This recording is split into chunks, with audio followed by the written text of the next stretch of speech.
இன்று நாம் கோவக்காய் கிரேவி செய்கிறது எப்படின்னு பார்க்க போகிறோம். சொல்லுங்கம்மா, கோவக்காய் கிரேவி எப்படி செய்யணும், அதுக்கு தேவையான பொருட்கள் என்னென்னு சொல்லுங்கள்.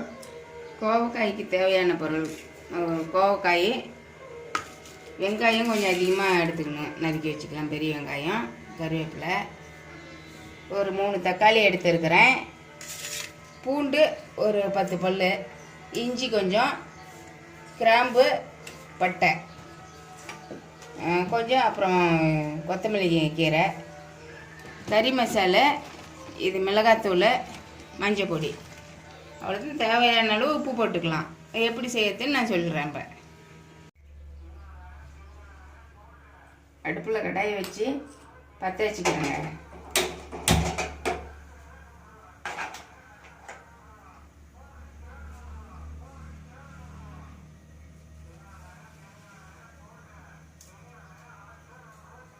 நல்லா காஞ்சி வெட்டி ஆயில் ஊற்றிக்கணும்.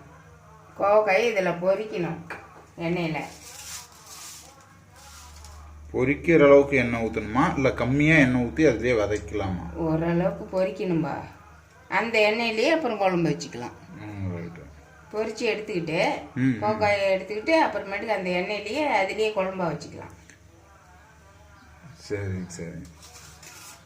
கோவக்காய் சர்க்கரை, ப்ரெஷரு, இது எல்லா பிரச்சனைக்கும் சரியாகுது இல்லைங்களா? ஆமாம்.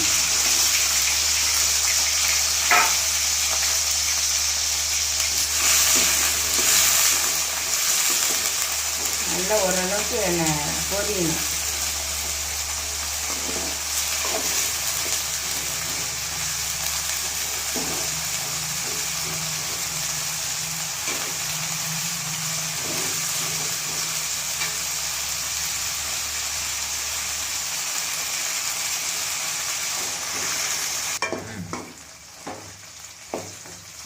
இந்த அளவுக்கு நல்லா பொரியணுங்க. அப்போ தான் அந்த கசப்பு கொஞ்சம் வராது இருக்கும். கோவக்காய் கொஞ்சம் கசப்பாக இருக்கும். அது கசக்கிறதுனால தான் நான் பொடியாக அரிஞ்சிருக்கிறேன். இதெல்லாம் கொஞ்சம் பெருசாக கூட 4 கீரிச்சு கூட போடலாம். இப்படி அரிஞ்சால் கொஞ்சம் கசப்பு குறையும். பாருங்க, நல்லா செவந்து வெந்துடுச்சு, நல்லா பொரிஞ்சிச்சு. இது ஒரு தட்டில் எடுத்து வச்சுக்கலாம்.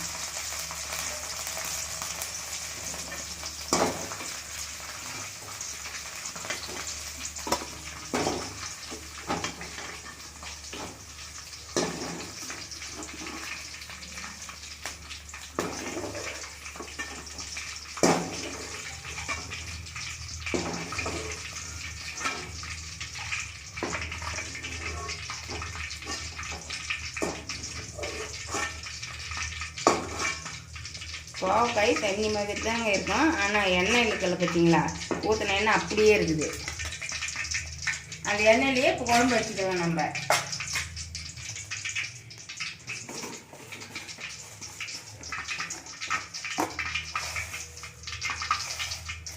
இதே கொஞ்சம் கடுகு போட்டுக்கலாங்க.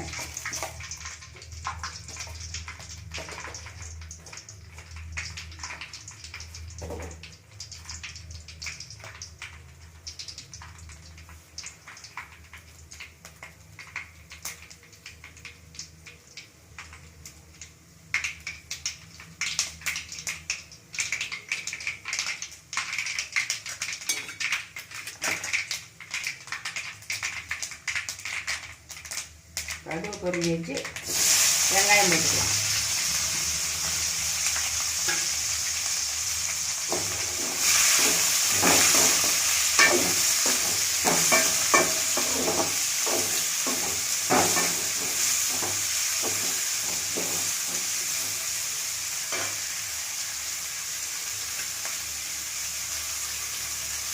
அப்படியே கொஞ்சம் கருவேப்பிலை போட்டுக்கலாங்க.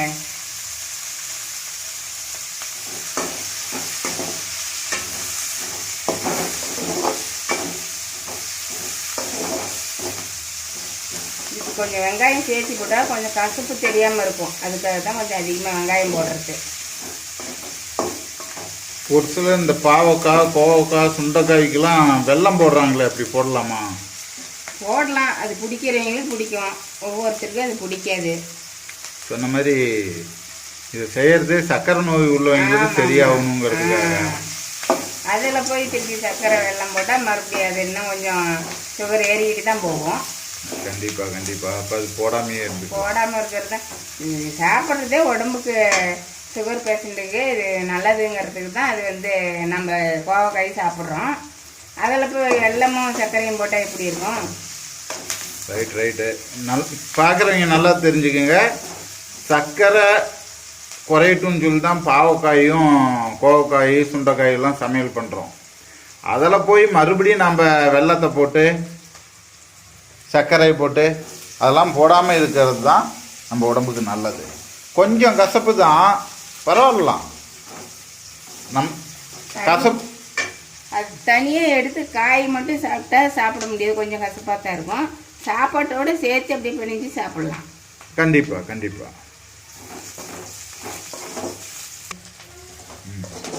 பாருங்க, வெங்காயம் நல்லா செவந்து வந்துருச்சு.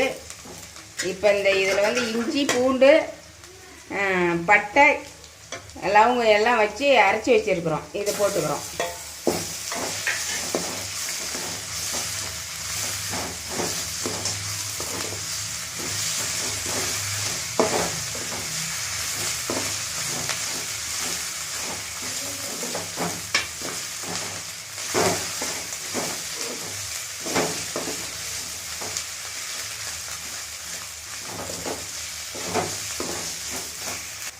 இதில் இந்த கோவக்காய் கொட்டிக்கிறோம். ஏற்கனவே வணக்கி வச்சது தான், பொரிச்சு வச்சது தான். இது வந்து மறுபடியும் வணக்கம் இருக்கு தேவையில்ல. மறுபடியும் இது வந்து உடனே திருப்பி தக்காளி 2 பழம் ஆட்டி வச்சுருக்கிறேன், இதை போட்டுக்கலாம்.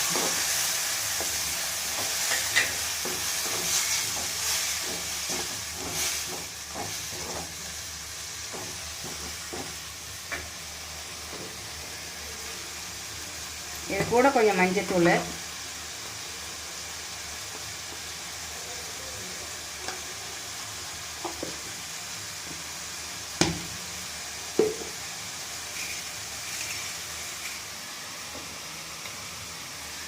கொஞ்சம் மிளகாத்தூள்,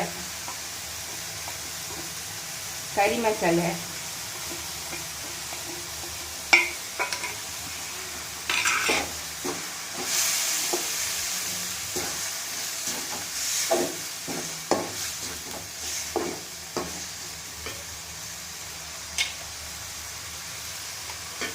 கொத்தமல்லி தூள் கொஞ்சம் போட்டுக்கலாம்.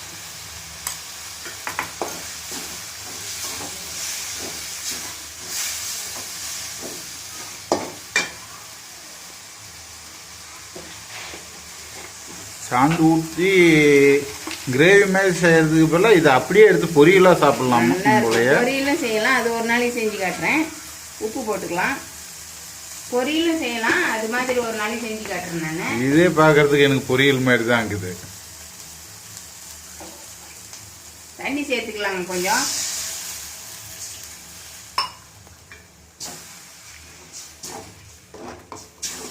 புளி கொஞ்சம் கரைச்சி வச்சிருக்கிறேன், புளி தண்ணி கொஞ்சம் சேர்த்துக்கலாம்.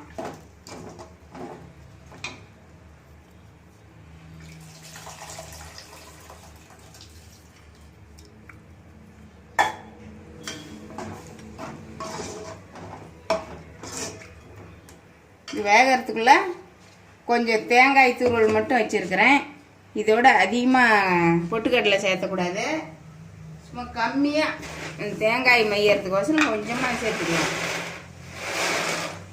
நிறைய போட்டால் குழம்பு கொஞ்சம் ஒரு மாதிரி குழம்புன்னு வந்துடும். கம்மியாக பொட்டுக்கடலை சேர்த்தவே தேவையில்ல, வெறும் தேங்காய் பால் மட்டும் ஊற்றினா போதும். நான் கொஞ்சம் சேர்த்திருக்கிறேன்.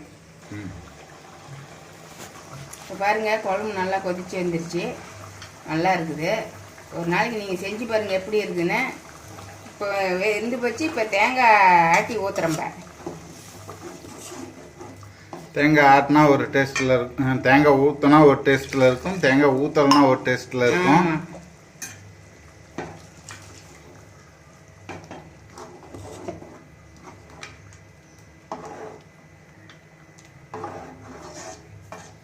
ஒரு 5 நிமிஷம் இந்த தேங்காய் கொதி வரட்டும், இறக்கிக்கலாம். பாருங்க, நல்லா கொதிச்சிடுச்சு தேங்காய். இப்போ கொத்தமல்லி தழை தூவி இறக்கிடலாம்.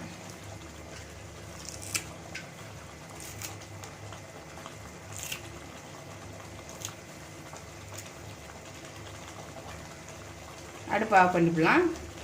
அவ்வளோதான். நீங்கள் இதை சாப்பாட்டுக்கு வேணாலும் சாப்பிட்லாம், இட்லி தோசைக்கு எதுக்கு வேணாலும் சாப்பிட்லாம். நல்லா இருக்குங்க. ஒரு நாளைக்கு செஞ்சு பாருங்கள் உங்கள் வீட்டில். மேலும் இது போல் புதிய சமையல் குறிப்புகளை பார்க்க இந்த சேனலை சப்ஸ்கிரைப் பண்ணுங்கள், லைக் பண்ணுங்கள். மறக்காமல் உங்களோட நண்பர்கள் சொந்த பந்தங்களுக்கு ஷேர் பண்ணுங்கள். சப்ஸ்கிரிப்ஷன் அதிகமாக வர வர நாங்களும் நல்ல ஆர்வமாக இது போன்ற வீடியோக்கள் உங்களுக்கு பகிர்வோம். நன்றி, வணக்கம்.